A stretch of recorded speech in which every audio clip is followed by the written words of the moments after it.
pakiramdam mo sa laro mo? Maganda kita mo kanina. Sayang.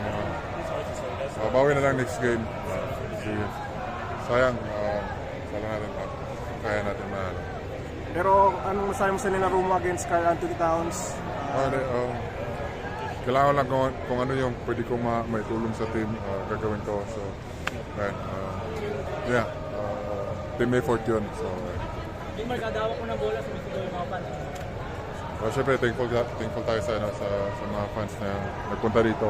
Sobrang dami kababayan na sumuporta sa team. Sana pagpatuloy na yung pagsuporta sa team. Junmar, kamusta yung defense si Karl Anthony Towns? Okay nun, laki.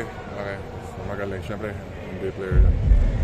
Pero dahil nga nakalaban mo yung isang NBA player, parang nasukat mo ba lalo yung sarili mo na parang kaya mong lumaro sa ganitong level?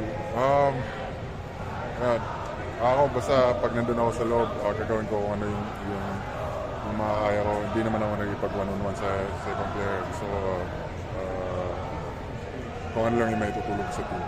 Tingin mo ba kahit na natalo kayo, medyo magandang kumpiyansa rin sa inyo to dahil may mga laban pa kayo, ibig sabihin kaya yung sumabay sa mga malalakas?